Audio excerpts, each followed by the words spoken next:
And super. Sir నేను చెప్పేది like I want to talk about the majority sir. Like ఇప్పుడు for example I break it down to 3 questions sir. First question is sir, ఎప్పుడైనా మీరు ఇప్పుడు నాస్తికుడు అనండి లేకపోతే any you name it anyhow, do you fear for being an atheist? It's direct question sir. Yes or no? Oh atheist అంటే fear అంటే because I'm vocal అండి. There is always no bit no of no no no no no no sir, I'll reframe it. ఇప్పుడు మీ చుట్టుపక్కల అందరూ మీ father mother మీ parents మీ ఫ్యామిలీ ఎవరైనా సరే దేవుడు నమ్ముతూ ఉంటాడు sir, because of your background and ethnic this kind of thing. So మీరు ఒక్కరే ఇట్లా దేవుడు లేడు, అఫ్ కోర్స్ మీకు ఇంకా గ్రూప్ కమ్యూనిటీ ఉండి ఉండొచ్చు, ఐ డోంట్ నో. బట్ మీరు ఎప్పుడన్నా అట్లా ఒంటరిగా ఫీల్ అయ్యారే, దేవుడికి నేను అటాచ్ అయ్యి ఉంటే బాగుండు కదా, maybe I'm I going in a wrong way అని ఎప్పుడన్నా మీరు భయపడ్డ సిచ్యువేషన్ ఉందా sir? Because I'm connecting with you. Okay. Vulnerable positions అనేది జీవితంలో జరుగుతూనే ఉంటాయండి.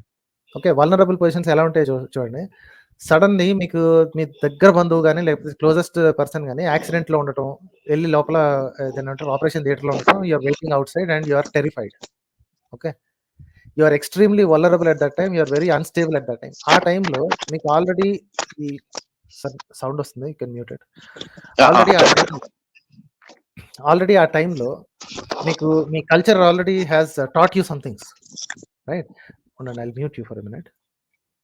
So your culture already taught you that there is a higher power who can control things అని మీకు నేర్పించబడింది. కాబట్టి you ten to in that vulnerable position ఒక 2 సార్లు అనిపిస్తుంది అన్నమాట.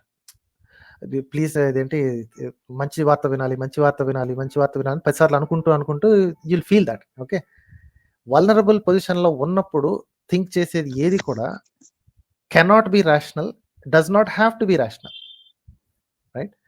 So at that point in time some times అనిపిస్తే అరే ఏదైనా హయ్యర్ పవర్ ఉంటే బాగుండు కదా, నా మాట విని కవర్ చేస్తే బాగుండు కదా. But that doesn't mean that belief sticks. Okay, ఒక గంట తర్వాత న్యూస్ బ్యాడ్ రావచ్చు, గుడ్ రావచ్చు.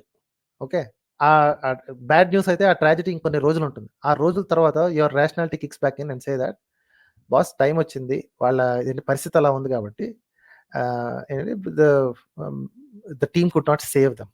ఓకే, ఇన్ కేస్ బాగుపడిపోయి బయటకు వచ్చారు అనుకోండి, everything is normal, then you would say that boss the team has successfully did their job, medical team has did their job and they came out. ఇక్కడ higher power కానీ వాళ్ళ కనుసరణలో నడవటం కానీ there is nothing like that అని. Once you are stable, once you are out of that vulnerable position, your rationality kicks in. అంతే తప్ప నేను ఎప్పుడు ఉంటే బాగుండు అని మాత్రం నేను ఎప్పుడు అనుకోలేదండి. ఇట్స్ ఆల్వేస్ దట్ ఇట్లాంటి వల్నరబుల్ పొజిషన్స్ వచ్చినప్పుడు there will always be a moment of lapse and that's okay, ఎందుకంటే that is not defining your entire existence కదా. సార్ అదే, but actually I mean your answer is very correct sir. అది మత మార్పిడులు చేసే వాళ్ళకంటే like హాస్పిటల్లో ఇబ్బందులు పడి క్యాన్సర్ పేషెంట్ దగ్గర మత మార్పిడి చేసే దగ్గర మీరు అన్న ఆన్సర్ రెలవెంట్ అవుతుంది. బట్ నేను అడిగిన క్వశ్చన్ అది కాదు సార్. నేను అడిగిన క్వశ్చన్ ఏంటంటే సార్, మీ చుట్టుపక్కల అందరూ కూడా దేవుణ్ణి నమ్ముతూ ఉంటారు, పూజలు చేస్తారు, వ్రతాలు చేస్తారు, కొంతమంది పూజలు చేసి డబ్బున వాళ్ళు అవుతారు. అండ్ డబ్బున పక్కన పెట్టండి సార్, బట్ మనం చూస్తూ ఉంటాం, మన కమ్యూనిటీ చూస్తున్నాం కదా sir, everywhere religion is there. Be it scientists, be it achievers, be it flyover కింద పడుకునే poor people, everybody believes in God except you. Okay, Maybe, for example, I'll make it more straightforward, sir. మీరు అన్ని question చేస్తారు కదా, so మీరు question చేసినప్పుడు మీకు నచ్చిన ఆన్సర్ రావాలని లేదు కదా, మీకు అపోజిట్ ఆన్సర్ కూడా కరెక్ట్ అయ్యే ఛాన్స్ ఉంది కదా. Tomorrow if God himself comes to you, why are you not believing అని చెప్పి అడిగితే, are you in a mental state of mind that you could accept it? Or లేదు నేను ఎంతకాలం అప్పుడు నాస్తిక మైండ్ కి రిలీజియస్ మైండ్ కి తేడా లేదు నేను నాస్తికుడు ఉన్నాను కదా, నేను ఇట్లానే ఉంటాను అనే మైండ్ సెట్ లో ఉన్నారా మీరు? మనందరూ అట్లా ఉండాలి. No, I'll tell you what it is. Okay, the answer is very simple అండి. See, evidence speaks. సో మీరు అడిగిన దాన్ని I'll break it down into 2 pieces. ఒకటి, atheism is a position based on is a conclusion based on evidence. Okay, రేపొద్దున దేవుడు అనే character ఉన్నాడు అని చెప్పి గట్టి ప్రూఫ్ వస్తే మూసుకుని అందరిని నమ్మి తీరాలి. Evidence matters. ఓకేనా, ఆల్వేస్ ఎవిడెన్స్ మ్యాటర్స్ అండి. ఇక్కడ లేనిది ఎవిడెన్స్ కాబట్టి okay, my default position is live my life as if there is no God. దేవుడు లేనట్టుగానే ఉంటాను, దేవుడు అనే అవసరం లేనట్టుగానే, దేవుడికి కావాల్సిన పనులు అవసరం లేనట్టుగానే నా జీవితం నడిపిస్తాను. Okay, I live my life as if there is no god. ఎందుకంటే nobody has proven, nobody has provided evidence. రేపు పొద్దున ఎవరైనా నిజంగా తీసుకొచ్చారు అనుకోండి, సాలిడ్ ఎవిడెన్స్ తీసుకొచ్చి, ఎవరైనా ఏంటి మీరు ఇందాక అన్నారు కదా దేవుడే వచ్చి చెప్తే అని, ఫైన్, ఎవిడెన్స్ తీసుకొచ్చారు కదా, now I have some questions to that god himself. Okay, answer చేయండి. ఎవరో I could be hallucinating also, right? చాలా మంది చెప్పుకుంటూ ఉంటారు కదా, నేను దేవుడిని చూసాను. మేబీ మేము మందులో ఉన్నానేమో, లేదా మేబీ ఐ హ్యావ్ దాని ఏమంటారు, I could have hit my head and I'm hallucinating maybe. So I have couple of questions. ఆ క్వశ్చన్స్కి ఆన్సర్ ఇచ్చిన తర్వాత then if it is convincing, then probably I'll believe in God, right? First, God definition atane ichukovali, whoever that God is. What can he do, what can he not do? There are so many questions. Adi kaakunda there are other inkoka piece of question adigaru, adi kuda answer chestanu. Is your belief so rigid ani? Okay, this is not a belief ani. Atheism is not a belief. Okay, it's lack of evidence. And that too, if the question is about God, then the word you use is atheist. If the question is not about God, then you use the word rationalist, right? ప్రతిదానికి ఒక కారణం ఉంది. హేతువాది అంటారు చూసారా?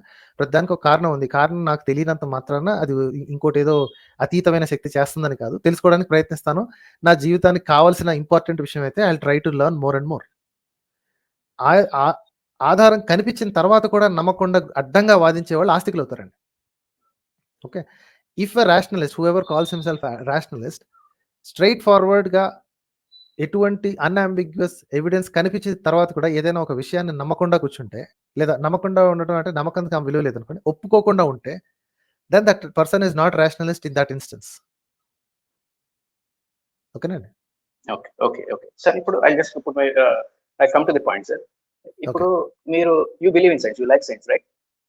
Yeah, I trust science because the methods have proven themselves. Evidence based. Got it. Yes. Evidence based. మీరు ఫార్మాకి వస్తే double blind అంటారు, లేకపోతే లైక్ కాస్మాలజీలోకి వెళ్తే you see the telescope or microscope, you believe all this evidence based this kind of thing. But ఇప్పుడు నా straight question sir, do you think that people who are believing religion are not scientist or not aspiring to scientist or normal man, and ఒక scientist కు ఉండే rational kind of thinking మామూలు ఒక పశువుల కాపర్కో లేకపోతే some normal below under level education ఉన్న logical ఎక్కడో పల్లెటూరులో ఎక్కడో వ్యవసాయం చేసుకున్న ఒక నార్మల్ పర్సన్ కూడా same kind of range of thinking ఉంటుంది. Do you agree with me or not, sir? Yeah, see, it doesn't have nothing related to education. It comes out of the genetical mindset, లేకపోతే you name it, not whatever. genetics, anyone can think, yeah, parental genes అనండి, లేకపోతే it comes from inside. కొంతమంది who are in higher positions కూడా చెప్పండి sir. I'll correct you a little bit. Okay, then mute. Okay, education does not mean anything. Education only means that you can write exams and get a degree. Okay, education is only that you know certain things because you read in a book. అంతే education meaning అంతవరకేనండి. డిగ్రీలు తెచ్చుకోగలవు, నువ్వు పుస్తకంలో చదివావు. Okay, ఇంగితం అంటారు చూసారా? The ఇంగ్లీష్లో I forgot that word.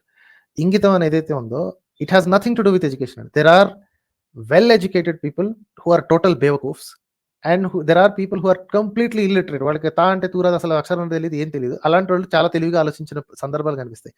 It depends on the సందర్భం, రైట్? ఆ సందర్భం మీద ఆధారపడి ఉంటుంది. అతను తెలివిగా ఆలోచించాడా లేదా ఇంటెలిజెంట్ గా ఆలోచించాడా, ప్రశ్నలు కరెక్ట్ గా అడిగాడా అనేది it depends on the this thing. నాకు ఇప్పుడు నా చేతిలో 1,00,000 రూపాయలు పెడితే గంటలో దాన్ని నేను 10 లక్షలు చేస్తా మంత్రం వేసి అని ఎవడన్నా అన్నాడు అనుకోండి, ఓకే, చేతిలో 1,00,000 పెట్టగలిగినోడు నమ్మేసాడు, ఇచ్చేసాడు అనుకోండి, వాడు బేవకూఫ్ కూడా అవుతాడు. చేతిలో 10 రూపాయలు ఉండి ఇది వాడి చేతిలో పెడితే నాకు తిరిగి ఎదురు డబ్బులు ఇస్తాడు అనగానే ఆడు ఎట్లా పెడతాడబ్బా, ఈ డబ్బులు అంత ఈజీగా మార్చుకునే 10 లక్షలు చేసేవాడైతే నా దగ్గరకు వచ్చింది అడుక్కుంటాడు, దమాకున్నాడు కాదు, ఎవడో మోసగాడు అని ఎవడైతే తెలుసుకుంటాడో, even if that person is a coolie or any person who is below the poverty rank, అతను more intelligent than these fellow కదా. సో ఇంగితం అనేది వాడాలండి. అదే క్వశ్చన్ అతను అడిగి ఉంటే, అరే 1,00,000 తీసుకుని 10 లక్షలు ఇస్తాడంటే ఆయన నమ్మేసాడు, చేతులు 1,00,000 పెట్టినోడు, ఒరే అదే పని వీడు బ్యాంకులోకి పోయి 1,00,000 రూపాయలు అప్పు తీసుకొని 10 లక్షలు చేసుకుని 1,00,000 అప్పిచ్చే చేతులు 9 ఉంటాయి కదా, నా దగ్గరకు వచ్చి చేతులు అడుగుతున్నాడు అన్న ఇంగితం వాడికి రాలేదు, రైట్? సో ఇంగితం మ్యాటర్స్ అండి. డస్ నాట్ మ్యాటర్ మీరు ఏ స్పెక్ట్రమ్ లో ఎక్కడ ఉన్నారు అనేది కాదు. వయసుతో సంబంధం లేదు, డబ్బుతో సంబంధం లేదు, స్థాయితో సంబంధం లేదు, రైట్? అదే సార్. సార్ ఇప్పుడు I just put my final question, 1 minute close చేద్దాం సార్. ఇప్పుడు నా ఫైనల్ క్వశ్చన్ ఏంటంటే sir, so anybody can think, not just Manohar garu, not just anybody, but so everybody can think, and వాళ్ళు నమ్మేదాన్ని వాళ్ళు నమ్ముతారు సార్, అండ్ వాళ్ళు నమ్ముకునే దానికి వాళ్ళు they will create their own evidence. But మీరనే ఎవిడెన్స్ ఏంటంటే it should be a method, దానికి ఎనీవన్ క్రిటిక్స్ కానీ అన్నింటిని మించుని కూడా ఈ కారణాల వల్ల నిజం అని చెప్పి నమ్ముతాను, కాబట్టి దాన్ని మాత్రమే నేను తీసుకుంటాను అంటున్నాను సార్. సో ఇక్కడ క్వశ్చన్ ఏంటంటే సార్, అది ఖురాన్ కానీ భారతం కానీ ఏదైనా కానీ సమ్ ఫోక్ టైల్స్ కానీ ఏదైనా కానీ, వై పీపుల్ ఆర్ కనెక్టింగ్ ఏంటంటే సార్, ఎంతో కొంత వాటిలో సమ్ కైండ్ ఆఫ్ లాజిక్ ఉంది సార్. ఫర్ ఎగ్జాంపుల్ ఇప్పుడు హిందూజం తీసుకుంటే మల్టీవర్స్ అంటారు, లేకపోతే క్రిస్టియన్స్ తీసుకుంటే లైక్ క్రియేషన్ అని కానీ, I don't know, like Quran తీసుకుంటే లైక్ వాళ్ళు కూడా కొన్ని చెప్తారు సార్, అబార్షన్ కానీ ఇవన్నీ కూడా టెక్నికల్ ప్రొసెసెస్ అన్ని కూడా ఖురాన్లో ఆల్రెడీ ఉన్నాయి.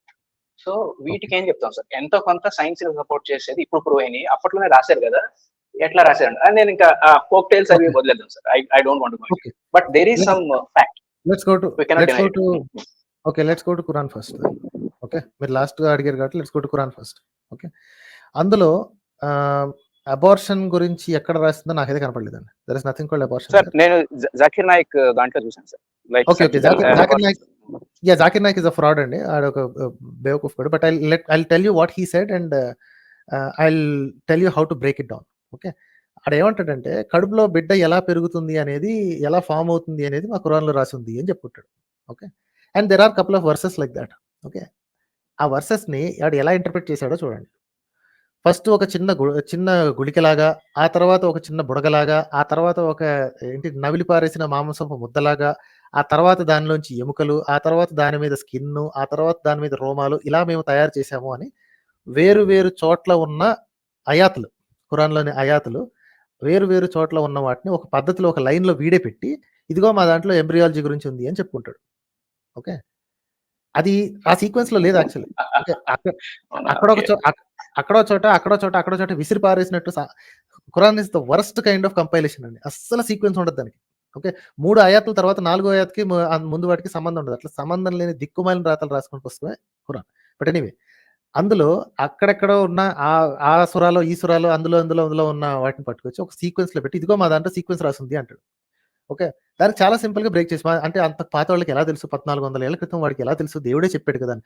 బొక్కేం కదండి, అప్పటికి కూడా అబార్షన్స్ అనేవి ఉన్నాయండి. కడుపులో పిల్లలు పోవటం ఉంటుంది. ఇప్పుడు మేకలు, ఇదేంటి గొర్రెలు, వీటన్నిటిని కోసుకు తినేవాళ్లే కదా. అందులో కడుపుతో ఉన్న జంతువులు ఎలా ఉంటాయో తెలిసిందే కదా. శత్రువులు, ఆడవాళ్ళు మగవాళ్ళు ఉన్న శత్రు మోకల్లో ఉన్న వాళ్ళని కడుపు చీల్చి లోపలే ఉందో చూసిన నీచులే కదా వీళ్ళంతా. సో ఏ మంత్లో ఏమేమి ఉంది అనేది it's a known thing everywhere. వీళ్ళు మన ఆఖరికి మన పురాణంలో కూడా, అగ్ని పురాణంలో అనుకుంటా చోట రాసి ఉంటుందండి. ఓకే, మొదటి నెలలో ఇలా ఉంటుంది పిండం, 2వ నెలలో ఇలా ఉంటుంది, 3వ నెలలో ఇది వస్తుంది, 4వ నెలలో స్కిన్ వస్తుంది, 5వ నెలలో బోన్స్ వస్తాయి, ఇలా ఒక సీక్వెన్స్ రాసి ఉండేటప్పటికి మన వాళ్ళు గుడ్డలు నిలవట్లే. అబ్బా ఏం రాసాడు అసలు, దేవుడే ఉన్నాడు కదా అన్ని లక్షల సంవత్సరాలు. గట్ గుడ్ అండి, it is a common thing. Abortion is a very common thing. 3వ నెలలో అబార్షన్ అయింది. ఇప్పుడు నెల తప్పింది అనగానే, ఫస్ట్ నెల అయిపోయింది అనగానే 3వ నెలకో 4వ నెలకో ఇదేంటి గర్భస్రావం అయిపోయింది అనుకోండి. ఆ స్రావం అయిపోయినప్పుడు ఆ పిండం బయటకు వచ్చేస్తుంది కదా. You could see that with your own eyes. You don't need ultrasound. దీన్ని పట్టుకుని పనికిమాలిన వాళ్ళు అసలు అల్ట్రాసౌండ్ లేకుండా మా వాళ్ళు ఎప్పుడో రాశారు అని. ఇంగితం అటువంటి ఇదేనండి. Right, what are the methods? ఇప్పుడు కడుపులో పిండం బతికుండంగా చూపించేది అల్ట్రాసౌండ్. అంతకుముందు ఎలా తెలిసింది అంటే గర్భస్రావం అయినప్పుడు చూసేవాళ్ళు. సింపుల్ ఎక్స్ప్లెనేషన్ అండి. First month, second month, third month, అన్ని మంత్స్ లోని గర్భస్రావాలు చూశారండి. Okay, and you carry this knowledge to the next generation by telling your stories. ఇప్పుడు మంత్రసానులు అంటారు, లేకపోతే దాన్ని ఏమంటారు, ఊర్లలో చేసేవాళ్ళు ఉంటారు చూసారా, దాన్ని ఏమంటారు, డెలివరీస్ చేసే కొంతమంది ఓల్డ్ లేడీస్ ఉంటారు, రైట్, మిడ్ వైఫ్స్ అంటారు ఇంగ్లీష్ లో. So how do they gain that knowledge? That's because they have seen so many deliveries. Trial and error, see and observation. Exactly. So ఇలాగ కొన్ని తరాల పాటు రాసుకున్న స్టోరీస్ లో ఎవడో కూర్చొని రాసేసాడు, మొదటి నెలలో ఇలా ఉంటుందంట, 2వ నెలలో ఇలా ఉంటుందంట. మన వాళ్ళకి ఏమో గుడ్డలు నిలవట్లేదు. అబ్బో ఖురాన్లో ఏం రాశారా బాబు, ఇదేంటి మన అగ్ని పురాణంలో ఏం రాశారా బాబు. ఇట్స్ అ సింపుల్ ఎక్స్ప్లెనేషన్ అండి. Just that people know what abortions look like. And at that point in time, ఇప్పుడు ఫర్ ఎగ్జాంపుల్ ఈ సుశ్రుత అనేవాడు ఉన్నాడు చూసారా, surgeon. He use to dig up dead bodies and perform దాన్ని ఏమంటారు, డిసెక్షన్స్. మజిల్స్ ఎలా form అయ్యాయి అని అలా చేస్తేనే తెలిసిందండి. అతన్ని ఆ టైంలో శవాలు పీక్కు తినే దుర్మార్గుడు అని చెప్పి చాలా తిట్లు తిట్టారు అని తిట్టేవారట. ఇప్పుడు ఆయన్ని హాస్పిటల్ దగ్గర బోర్డు పెట్టుకుంటారు, సుశ్రుత హాస్పిటల్ బోర్డు పెట్టుకుంటున్నారు. నీచులు అంటే ఇలాగే ఉంటారండి. ఒకప్పుడు వాడిని తిట్టి ఇప్పుడు అవసరం కాబట్టి చేస్తారు. So it's all about observation అండి. వాళ్ళు పుస్తకాల్లో రాసుకున్నారని చెప్పి సంకల్ గుర్తుకోవాల్సిన పని లేదు. It was based out of somebody's observation. వాళ్ళు చూసి కనిపెట్టిందే తప్ప దేవుడు చెప్పాడు అనేది సోది కదలు, ఇవన్నీ టోటల్ బోగస్. సార్ ఇంకొకటి కొంచెం డిసప్పాయింటింగ్ ఉంది సార్. లైక్ మీరు చెప్పిందంత తర్వాత సెర్చ్ చేస్తే సార్, లైక్ ఈ Aryan migration and invasion or migration ఇదంతా చూస్తే sir, it is 100% right sir. నేను వెనక్కి 1500 లేకపోతే 1000 అట్లా చూసుకుంటూ వెళ్ళి ఆ లిటరేచర్స్ కానీ, గ్రీక్ లిటరేచర్స్ కానీ, ఇవన్నీ కొద్దిగా స్టడీ చేసుకుంటూ కుక్ ఎప్పుడు వింటూ మెల్లమెల్లగా గ్రాడ్యుయేట్ చూస్తే ఇట్ వాస్ 100% రైట్. డిసప్పాయింటింగ్ ఏంటంటే సార్, like వెనక్కి చూస్తే like who are we sir, like do we have a religion at all, or do we, because the same Sanatans who told that ఈ religion మీరు కాదని clear గా స్పష్టంగా రాసింది sir. ఒక చోట కాదు, 2-3 చోట్ల రాసింది. This Hmm. Religion is not See, not suppose to you people who are living here అని చెప్పి చాలా క్లియర్ ఉంది. ఈవెన్ కృష్ణుడు కూడా చెప్తున్నాడు అదే మాట. exactly. So ఎట్లా ఇక్కడ ఎట్లా ఇక్కడ సార్ అంటే ఆల్రెడీ మనకి రిలీజన్ ఇలాంటి రిలీజనే లేదంటారా? అది డిసార్టనింగ్ లేదండి. సార్. యాక్చువల్లీ రిలీజన్ కాదు కానీ the land here has some belief system అండి. వాటిని దర్శనాలు అంటారు. ఓకేనా? దర్శనాలు అనేవాళ్ళు అది ఒక్కొక్క ఇప్పుడు ఎలా ఎక్స్ప్లెయిన్ చేయాలి? ఇది ఎక్స్ప్లెనేషన్ కొంచెం కష్టమైంది. మనకేంటంటే రిలీజియన్ అనేది ఒక బాక్స్ లాగా తయారైపోయింది. సెన్సిటివ్ అయిపోయింది సార్. కానీ ఎవరిని అడగాలన్నా కూడా ఇబ్బంది. ఎందుకంటే సబ్ కాన్షియస్ గా తెలిసిపోతుంది. బికాస్ ఎవిడెన్స్ మనం కాదనలేం. సో ఇక్కడ ఈ ప్రదేశంలో ఉన్న వాళ్ళకి బిలీఫ్స్ ఉన్నాయండి. ఓకే, వీళ్ళు అనుకునే దేవతల దేవుళ్ళ బిలీఫ్స్ కాదు. Each area has their own beliefs. Gangalamma, Bathukamma, Chenchalamma and మొన్న మనం ఎవరు మన ఇస్రో అయిన వీళ్ళు పెడతారు కదా సార్, వెళ్ళి రాకెట్ మిషన్ తీసుకొచ్చి అక్కడ పెట్టి ఒక గంగాలమ్మ తల్లి సార్ ఎవరు, వీళ్ళు యాక్చువల్ గ్రామ దేవతలు సార్ యాక్చువల్ గా. సో ఈ బిలీఫ్ సిస్టమ్స్ ఉండేవి కదా, వాళ్ళ ఇవి వాళ్ళకి ఉండేవండి. ఇప్పుడు ఇక్కడేమో ఇంతకు ముందు అంత రేషనలిస్ట్ గా ఉండేది అని చెప్పడానికి ఏం లేదు. Okay, they have their own beliefs. కాకపోతే there used to be a civilization where there is, ఇప్పుడు ఆ ఇండస్ వ్యాలీ సివిలైజేషన్ తవ్వకాలు ఏదైతే చూస్తే they don't seem to believe in any god అండి. ఎందుకంటే వాళ్ళకి కావాల్సిన గాడ్ కి కావాల్సిన లేకపోతే వాళ్ళ బిలీఫ్ సిస్టమ్ కి కావాల్సిన డివోషనల్ ప్లేసెస్ ఏం కనపడలా. ఓకే, అంటే అది కూడా మన ప్రాబ్లమే అయ్యి ఉండొచ్చు. ఎందుకంటే మనం ఏంటంటే వాళ్ళని ఎక్స్పెక్ట్ చేస్తున్నాం, వీళ్ళు ఇలా పూజలు చేస్తారు, ఇలా గుళ్ళు ఉంటాయని ఎక్స్పెక్ట్ చేస్తున్నాం. ఉండుండొచ్చేమో, వాళ్ళు ఎవరు లేరు కాబట్టి వాళ్ళు చెప్పేవాళ్ళు కాదేమో, వాళ్ళు కూడా ఇట్లాంటి ప్రకృతి ఆరాధకులు ఉండేవాళ్ళు ఏమో, మనకు తెలియదు కదండి. రైట్, ఇలా గుళ్ళు పెట్టుకుని చేయాలన్న ఆచారం లేదేమో వాళ్ళకి. బట్ వీళ్ళు ఏంటంటే ఇప్పుడు వచ్చిన ఈ సనాతన ధర్మవాదులు ఏంటంటే వాళ్ళు కూడా మా వాళ్ళు గడ్డితో తయారు చేసిన చిన్న చిన్న కుదుబుట్టి బొమ్మలు అండ్ చిన్న చిన్న రాళ్ళు, అంటే జేబుల్లో పెట్టుకోగలిగినంత చిన్న చిన్న రాళ్ళతో ఉండేది హరప్పాల అని చెప్పేసి ఉంది సార్. అంటే దోస్ కెన్ బి టాయ్స్ అండి. See, those can be toys, not like statues and sculptures కాదు కానీ చిన్న చిన్న బొట్టలు అవి ఉన్నాయి, మ్యూజియంస్ లో కూడా ఉన్నాయి. ఎగ్జాక్ట్లీ. సో వీళ్ళు ఆరాధించడానికి ఒక దేవుడు లాంటి క్యారెక్టర్ ని, ఒక పెద్ద సుప్రీం పవర్ లాంటిది ఉన్నది అన్న దానికి ఎటువంటి ఆధారం లేదు. రైట్, కానీ ఈ సౌత్ ఏరియాలో వాటిల్లో we have some of these things అనమాట, ఈ నమ్మకాలు ఏవైతే ఉన్నాయో. ఓకే, సో రిలీజియన్స్ అనేవి బయట నుంచి వచ్చినాయి అండి. ఇప్పుడున్న మేజర్ రిలీజియన్స్ 3 బయట నుంచి వచ్చినాయి. They are not indigenous, or at least they are not invented by indigenous people. ఇక్కడికి వచ్చిన తర్వాత రాసుకున్నారా, అక్కడికెక్కడో రాసుకుని ఇక్కడ తీసుకొచ్చారు, ఇవన్నీ అప్రస్తుతం. ఓకే, ఎన్నో వందల వేల సంవత్సరాల క్రితం వాళ్ళు అనుకునే నంబర్లు బట్టి ఇష్టం వచ్చిన నంబర్ల క్రితం. But the people here they did not have these religions. ఇవన్నీ తర్వాత వచ్చిన కొత్త రిలీజియన్స్ మాత్రమే. ఈ కాలానికి ఏ ఒక్క రిలీజన్ అవసరం లేదు. నా పాత రిలీజన్ అక్కర్లేదు, కొత్త రిలీజన్ అక్కర్లేదు, రేపు వచ్చి రావాల్సిన రిలీజన్ అక్కర్లేదు. Nobody needs a religion right now. ఓకేనండి సార్. అదే మా ఫ్రెండ్ ఒకడు అట్లా నార్త్ సైడ్ వెళ్ళాడు సార్, కొంచెం నల్లగా ఉంటాడు సార్ చూడడానికి, మన సౌత్ ఇండియా లో ఉంటాడు. అక్కడ టీ స్టాల్ ఎవరో ఏదో చిన్న ఏదో వస్తే इसको देखा तो मालूम हो रहा है ये साउथ इंडिया का राक्षस అంటాడు సార్. సౌత్ ఇండియన్స్ ఇప్పుడు రాక్షసులే కదండి వాళ్ళు. ఇంకా ఇప్పటికీ కూడా నార్త్ ఇండియన్స్ చాలా మంది సౌత్ ఇండియన్స్ డిగ్రేడ్ గా చూస్తారు, మనం రాక్షసులు అన్నట్టుగా, వీళ్ళు ఏదో పైనుంచి వచ్చారన్నట్టుగా.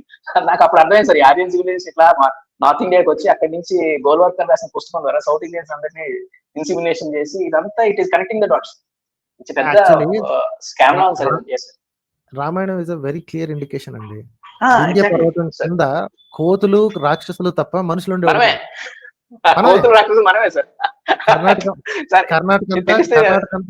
కర్ణాటక అంతా కోతులండి, ఆంధ్ర తమిళనాడు మొత్తం అంతా, మహారాష్ట్ర కర్ణాటక ఇది మొత్తం అన్ని కోతులండి. ఓకే, ఈ తెలంగాణ ఆంధ్ర తమిళనాడు కేరళ వీళ్ళంతా రాక్షసులండి. ఈ లెక్క నరకాసురుడు, హిరణ్యకశిపుడు, రావణాసురుడు, ఈ సురులు అందరూ కూడా సౌత్ ఇండియన్ రూలర్స్ అయి ఉండండి సార్ వీళ్ళు రాసిన కథలు బట్టి చూస్తే. అసలు అందరూ ఇక్కడ నుంచి వాళ్ళ పుస్తకాలు రాసుకున్నారు, మన వాళ్ళకి సిగ్గు లేకుండా ఎత్తి మీద పెట్టుకుంటున్నారు, వీళ్ళకి బుర్రన్నా లేదు. అంటే బాటమ్ లైన్ ఏంటంటే సార్, ఎక్కడి నుంచో వచ్చిన వీళ్ళు మన పితరులను చంపేసి వాళ్ళని రాక్షసులుగా చేసి మనతోనే వాళ్ళు చచ్చిపోయినట్టు సెలబ్రేట్ చేస్తున్నారు దీపావళి అది అని చెప్పి. Same thing, all religions same thing అండి. ఇప్పుడు అక్కడే ఉన్న కాబాలో ఏంటి విగ్రహాలని బ్రేక్ చేసి అదే కాబాని ఇస్లాం కి సెంటర్ చేశాడు మొహమ్మద్ అనే దుర్మార్గుడు. అదే కదా సార్, సేమ్ థింగ్ ఇక్కడే. కెథలిసిజం కూడా ఏం తక్కువ కాదు సార్, చిన్నపిల్లల మీద సెక్స్ చేసే ఈ కెథలిక్ పోప్ ఫాదర్లు కూడా ఏం తక్కువ ఏం కాదు సార్, మహామూర్ఖులు. ఒక మదర్ తెరిసా ఒక్కనే బోర్డు చూపిస్తారు, ఆమె గ్రేట్ సర్వీస్ చేసింది. కానీ ఒరిజినల్ కెథలిసిజం లో ఎంత మంది పసిపిల్లలు, స్పాట్ లైట్ ఏదో సినిమా కూడా తీశారు సార్, ఆస్కార్ వచ్చింది. చిన్న పిల్లల్ని పిల్లల్ని హోమోసెక్స్ చేసిన ఇటాలియన్ చర్చ్ ఫాదర్స్. కాకపోతే ప్రాబ్లం ఏంటంటే సార్, వీళ్ళని వైట్స్ లో ఉన్న గుడ్ క్వాలిటీ ఏంటంటే వీళ్ళని ఎండగడతారు సార్, వాళ్ళని సినిమా తీస్తారు, ఆ సినిమాకి ఆస్కార్ వచ్చింది. అండ్ నథింగ్ ఈస్ హిడెన్, వాళ్ళందరూ స్క్రూటినైజ్ చేశారు, శిక్షలు ఇస్తారు, బట్టలు ఇప్పారు. కానీ దొరికిన ఇక్కడ మాత్రం తర్వాత అట్లా లేదు సార్. మనకి మాత్రం వాళ్ళని జగ్గి వాసుదేవ్ గా లేకపోతే స్ట్రింగ్స్ వినోద్ గారి లాగా చూపిస్తున్నారు.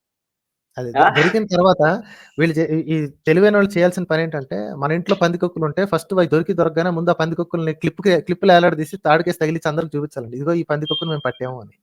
ఆ తెల్లవాళ్ళు ఆ పని చేస్తున్నారు.